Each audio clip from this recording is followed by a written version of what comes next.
இப்போ இப்படி சொல்லக்கூடியவர்களை பார்த்து நாம் கேட்க வேண்டிய ஒரே கேள்வி என்னன்னா, இந்தி படிக்கிறதுனால என்ன பிரயோஜனம்னு கேட்கிறோம். ஏதாவது பிரயோஜனம் இருக்கான்னு கேட்கிறோம். இந்தி படிச்சா நீங்க டாக்டர் ஆக முடியுமா? நான் டாக்டர் ஆக முடியுமா? அந்த காலத்துல படிச்சிருந்தா வெறும் இந்திய மட்டும் தெரிஞ்சு என்ன பிரயோஜனம்? ஏதாவது ஒரு வேல்யூ அடிஷன் இருக்கா? உங்களுடைய வாழ்க்கைக்கோ உங்களுடைய இதுக்கோ வேல்யூ அடிஷன் இருக்கா? இப்போ யாராவது தமிழ்நாட்டில இருந்து நார்த் இந்தியாவில் போய் வேலை பார்க்குறாங்களா? இல்லை இந்த இந்தி தெரிஞ்சதுனால அந்த வேலையை கொடுப்பாங்களா? எந்த வேலை? இந்த இந்தி தெரிஞ்சு இந்த மூன்றாவது மொழியை படித்து இந்தி தெரிந்தவர்களுக்கு என்ன வேலை கிடைக்கணும் நமக்கு தெரியும். ஆனால் ரிவர்ஸில் அங்கே இருக்கக்கூடியவர்கள் தான் இங்கே வராங்க. உங்களுக்கும் ஏன் இது டிஎம்கே பிஜேபின்னு பார்க்குறீங்க? ஏடிஎம்கேவும் வாங்க, ஏடிஎம்கே டிஎம்கே வர்சஸ் பிஜேபின்னு போட்டோம். நல்ல பேர் வருதுன்னா நீங்களும் வாங்கிக்கோங்க. அண்ணாமலை கிட்ட தான் கேட்கணும் இந்த கேள்வியை. இப்படி ஒரு அரசியல் தேவையா அப்படின்னு கேட்கணும். கேளுங்க என்ன பதில் சொல்றாருன்னு பாருங்க. சிபிஎஸ்சிலேருந்து எடுத்துருங்க, 3 லாங்குவேஜ் ஃபார்முலாவை எடுத்துருங்க. யாரும் படிக்க மாட்டாங்கல்ல. இது வந்து சிபிஎஸ்சி பள்ளி நடத்துவது என்ன சட்டவிரோதமான செயலா? சார் வணக்கம். வணக்கம்.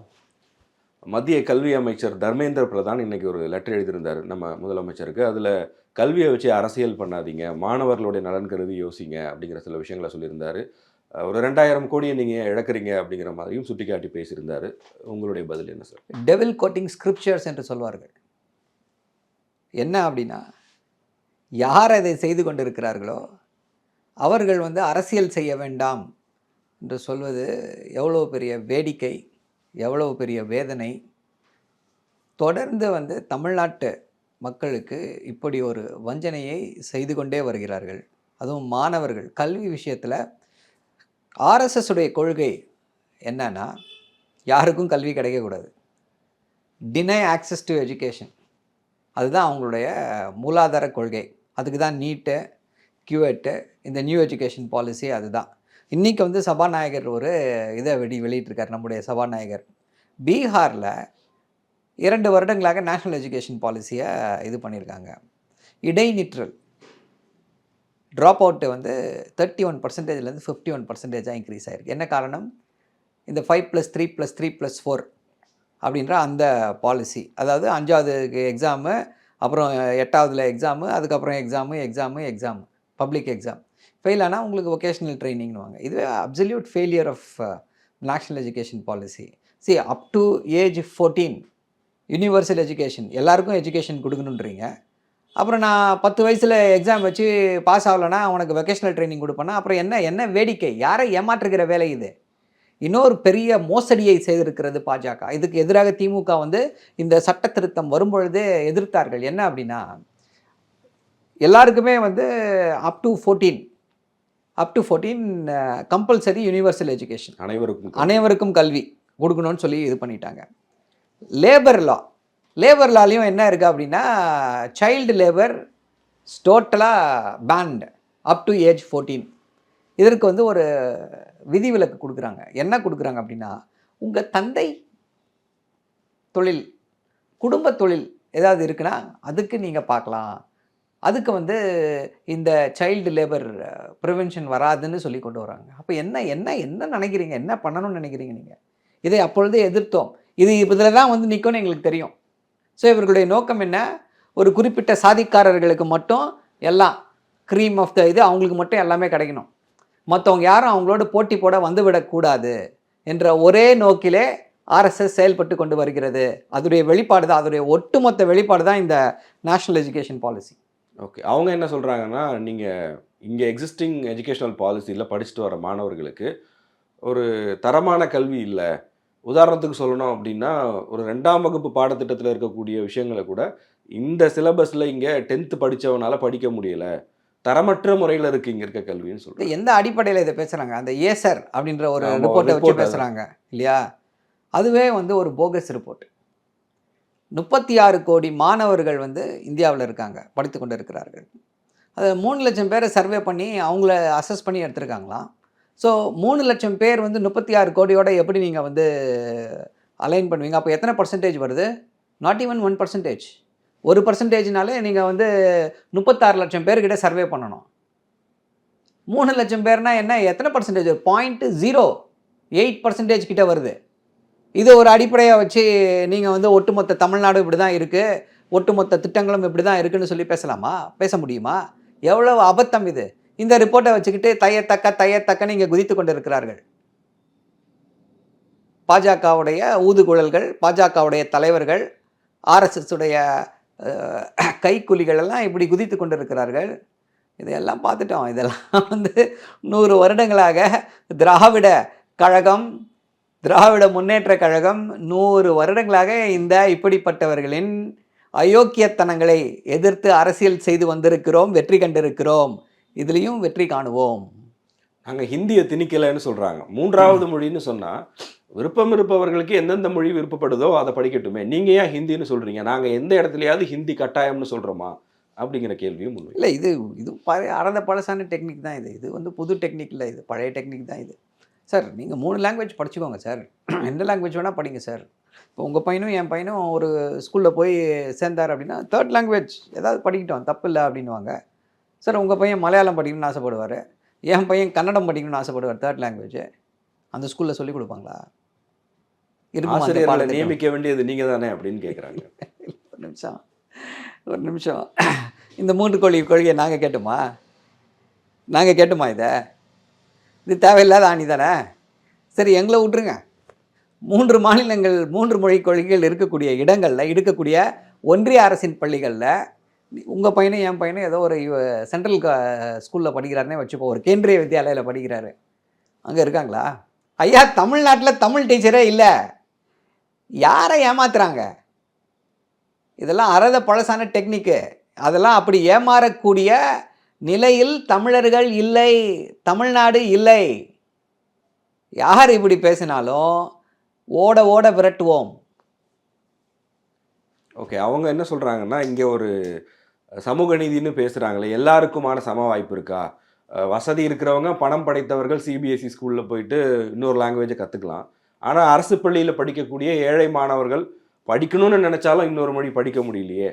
அதாவது இவங்க என்னவோ வந்து இந்த சிபிஎஸ்சி ஸ்கூல்ஸ் மேபி ஸ்டாண்டர்ட்ஸ் ஹையராக இருக்கலாம். ஆனால் 3 மொழி படிக்கிறது வந்து ஒரு பெரிய சாதனை, அது ஒரு பெரிய லக்ஸுரின்ற மாதிரி பேசுகிறாங்க. அங்கே படிக்கிற பசங்களை கேட்டால் தான் தெரியும். அது வேற வழி இல்லாமல் அவர்கள் மீது திணிக்கப்படுவதால் படித்து கொண்டிருக்கிறார்கள். இப்போ இப்படி சொல்லக்கூடியவர்களை பார்த்து நாம் கேட்க வேண்டிய ஒரே கேள்வி என்னென்னா, ஹிந்தி படிக்கிறதுனால என்ன பிரயோஜனம்னு கேட்குறோம். ஏதாவது பிரயோஜனம் இருக்கான்னு கேட்குறோம். ஹிந்தி படித்தா நீங்கள் டாக்டர் ஆக முடியுமா? நான் டாக்டர் ஆக முடியுமா? அந்த காலத்தில் படிச்சிருந்தா வெறும் இந்தியை மட்டும் தெரிஞ்சு என்ன பிரயோஜனம்? ஏதாவது ஒரு வேல்யூ அடிஷன் இருக்கா? உங்களுடைய வாழ்க்கைக்கோ உங்களுடைய இதுக்கோ வேல்யூ அடிஷன் இருக்கா? இப்போது எப்படி போயிட்டுருக்கோம் அப்படின்னா, நம்ம வந்து few elites, few intelligent people, few extraordinarily brilliant ஸ்டூடெண்ட்ஸ்க்காக பாலிசி ஃப்ரேம் பண்ண முடியாது. Policy will be framed for the common denominator. Average ஸ்டூடெண்ட்டுக்கு என்னவோ அப்படி தான், அதுக்கு தான் பாலிசி ஃப்ரேம் பண்ண முடியும். ஆவரேஜ் ஸ்டூடெண்ட்டுடைய எதற்காக பள்ளிக்கு வராங்க, கல்லூரிக்கு வராங்க? படித்து ஒரு நாலேஜ் கெயின் பண்ணணும். அதற்கு பின்னர் அவர்களுடைய வாழ்க்கையில் பணம் சம்பாதிப்பதற்கு அவர்களுக்கு அது உதவி செய்ய வேண்டும் அப்படின்றது. ஹிந்தி படிப்பதுனால உங்களுக்கு வந்து ஒரு மொழி அறிவு வருது, சரி, உங்களுடைய மூளையை வேலைக்கு கொடுக்குறீங்க, அது ஒரு இதில் ஒத்துக்கலாம். ஆனால் இதனால் என்ன எக்கனாமிக் எம்பவர்மெண்ட் உங்களுக்கு வந்துட போகுது? யாராவது தமிழ்நாட்டிலேருந்து நார்த் இந்தியாவில் போய் வேலை பார்க்குறாங்களா? இல்லை இந்த ஹிந்தி தெரிஞ்சதுனால அந்த வேலையை கொடுப்பாங்களா? என்ன வேலை? இந்த ஹிந்தி தெரிஞ்சு இந்த 3வது மொழியை படித்து ஹிந்தி தெரிந்தவர்களுக்கு என்ன வேலை கிடைக்கணும் நமக்கு தெரியும். ஆனால் ரிவர்ஸில் அங்கே இருக்கக்கூடியவர்கள் தான் இங்கே வராங்க, படிக்கிறதுக்கு இங்கே வராங்க, வேலை செய்கிறதுக்கு வராங்க. அப்போ என்ன செய்யணும் ஒன்றிய அரசு?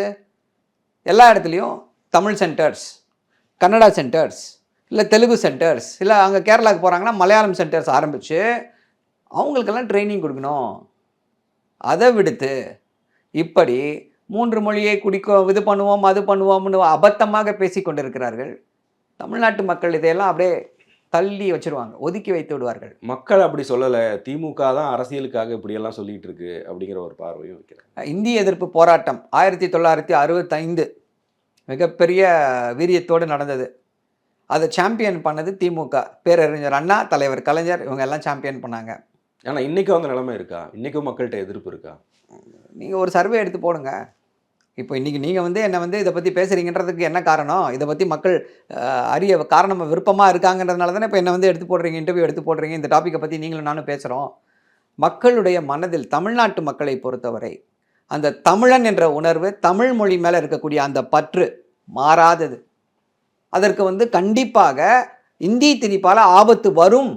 இந்தி திணி வந்தது அப்படின்னா தமிழ் வந்து அதற்கு பாதிப்பு வரும் அப்படின்றத தமிழர்கள் நன்றாக உணர்ந்திருக்கிறார்கள். ஏன்னா இதற்கு கிளாசிக் எக்ஸாம்பிள்ஸ் நிறைய இருக்குது. ஆவாதி, மைத்திலி, ராஜஸ்தானி லாங்குவேஜ் இப்போ ராஜஸ்தானில் பேசுகிறாங்களான்னு தெரியல நமக்கு. ஆவாதி, மைத்திலி லாங்குவேஜ்லாம் போயிடுச்சு. இட்ஸ் அ பியூட்டிஃபுல் லாங்குவேஜா இப்போ இல்லை பீகாரில். ஏன்னா ஹிந்தி உள்ள வந்து அதை கபலீகரம் செய்து விட்டது. ஸோ அந்த சூழ்நிலை வந்துவிடும் என்று தெரியும் எல்லாருக்கும். அதனால் நம்முடைய கலாச்சாரத்தை இது பண்ணாமல் இருக்கணும் அப்படின்றதுக்காக இதை நாம் செய்தாக வேண்டிய கட்டாயத்தில் இருக்கும். இதை எதிர்த்தாக வேண்டிய கட்டாயத்தில் இருக்கும். நம்ம இப்போ வீட்டுக்கு முன்னாடி கோலம் போடுறது, எதிர்ப்பு தெரிவிக்கிறது, அந்த மாதிரி சில வீடியோஸ் எல்லாம் பார்க்குறோம். அது வந்து மக்களுடைய போராட்டம் இல்லை, திமுக வந்து அவங்களுடைய நிர்வாகிகளை வச்சு பண்ணுறாங்கன்னு ஒரு அது நாங்கள் மக்களுடைய போராட்டம்னே சொல்லலையே. மக்கள் வந்து மக்களிடையே விழிப்புணர்வை ஏற்படுத்துகிறோம். மக்களிடையே ஒரு ஜனநாயக நாட்டில் இதெல்லாம் வந்து ஒரு சாத்வீக முறையில் மக்களிடையே நம்முடைய கருத்துக்களை எடுத்து சொல்கிறதுக்கு ஒரு மீடியம். அப்படி தான் அதை எடுத்துக்கொள்ள வேண்டும். இன்னொரு பாயிண்ட் ஆஃப் வியூ என்ன வைக்கிறாங்கன்னா, ரியல் இஷ்யூஸ்லேருந்து மக்களை டைவர்ட் பண்ணுறதுக்காக டிஎம்கேவும் பிஜேபியும் சேர்ந்து இந்த இஷ்யூஸ் எல்லாம் வந்து லைம் லைட்லேயே வச்சுக்கிறாங்க.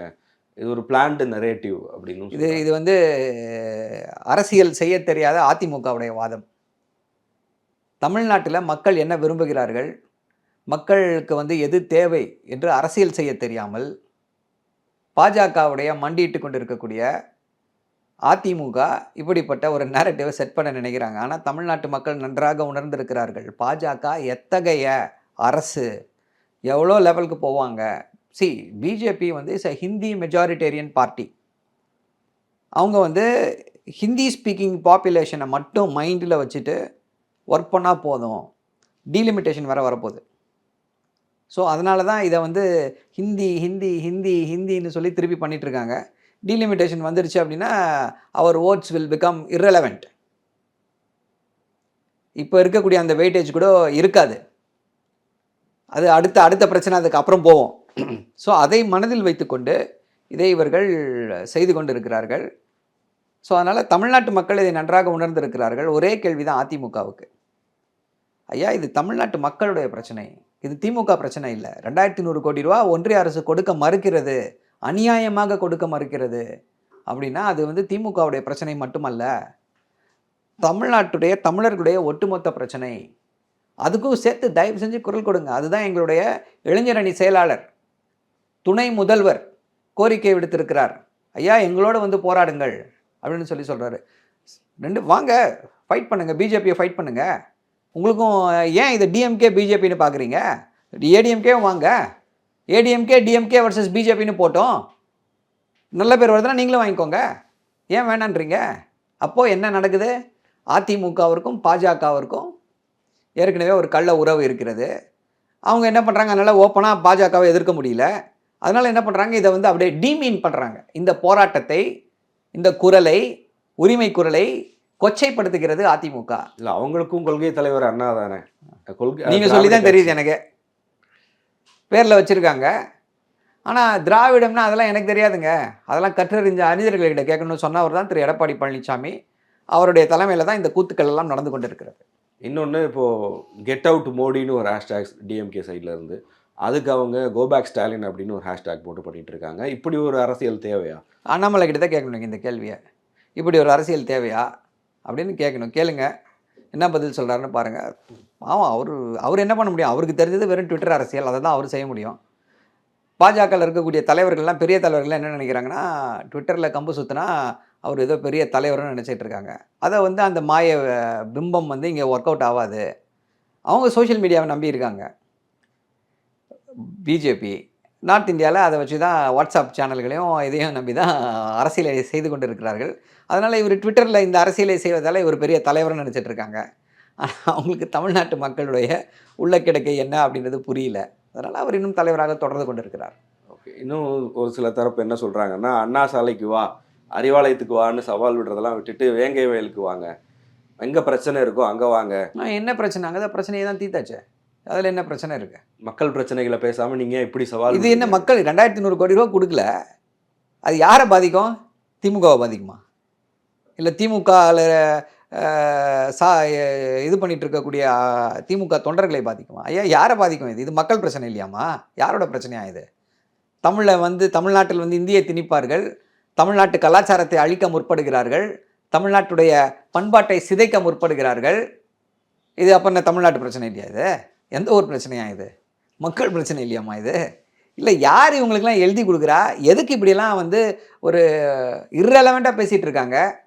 மக்கள் வந்து என்ன யோசிக்கிறாங்க? மக்கள் மத்தியில் என்ன ஒரு என்ன ஓட்டம் ஓடுதுன்னு கூட தெரியாமல் எப்படி அரசியல்வாதிகள் இப்படியெல்லாம் பேசி கொண்டிருக்கிறார்கள் என்று தான் நமக்கு புரியலை. இப்போ இந்த மாதிரி இஷ்யூஸை எடுத்து பேசும்போது எந்த தலைவர் பேசுகிறாங்களோ அவங்களுடைய பின்னணியில் ஏதோ ஒரு ஸ்கூல் இருக்குது அப்படின்னா உடனே அதை எடுத்து போட்டு இவங்க மட்டும் இந்த ஸ்கூலை நடத்தலாம், இல்லை இவங்க பிள்ளைகள்லாம் அந்த மாதிரி ஸ்கூலில் படிக்கலாம் அப்படிங்கிற ஒரு ஐயா அதான் திருப்பி சொல்கிறேனே, அந்த இவங்க அதுதான் இவர் வந்து ஏதோ ஒரு ஒரு திருப்பி பொய்யான ஒரு பிம்பத்தை கட்டமைக்க முற்படுகிறார்கள். அதாவது 3 லாங்குவேஜை படித்தா அது ஒரு ப்ரிவிலேஜ்னு சொல்லி பில்ட் பண்ண நினைக்கிறாங்க. அது வந்து ஒரு என்ன சொல்கிறது, it's not a privilege, it's a unwanted headache. சிபிஎஸ்சிலேருந்து எடுத்துருங்க, 3 லாங்குவேஜ் ஃபார்முலாவை எடுத்துருங்க, யாரும் படிக்க மாட்டாங்கல்ல.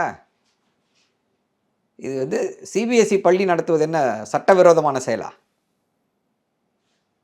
சிபிஎஸ்சி பள்ளிகளில் நீங்கள் 3 லாங்குவேஜ் ஃபார்முலா இருக்குது, அதனால் வேறு வழி இல்லாமல் அந்த அங்கே படிக்கிறவங்க வந்து நீங்கள் சொல்கிற மாதிரி 3 லாங்குவேஜை படிக்கிறாங்கடா. எந்த சிபிஎஸ்சி ஸ்கூலில் இந்தியை தவிர 3rd லாங்குவேஜாக சொல்லிக் கொடுக்குறாங்க? கேளுங்களேன். இவ்வளோ பேசுகிறாங்க, ஒரே கேள்வி தான் இவங்களுக்கு. ஒன்றிய பட்ஜெட்டில் ஒவ்வொரு வருஷமும் ஹிந்தி டீச்சர்ஸுக்கு எவ்வளவு பணம் செலவு செய்கிறார்கள்? அதில் ஒரு ஃப்ராக்ஷன் தமிழ் டீச்சருக்கோ, மலையாளம் டீச்சருக்கோ, கன்னடான் டீச்சருக்கோ, தெலுங்கு டீச்சருக்கோ, பெங்காலி டீச்சருக்கோ செலவு பண்ணுறாங்களா? இல்லை. அப்புறம் 3வது மொழியில் எப்படி இந்த லாங்குவேஜெல்லாம் படிக்க வைக்க முடியும் அவங்கள? ஸோ எல்லாமே ஃப்ராடு. இவங்க பண்ணுறது அத்தனையும் ஃப்ராடுத்தனம்.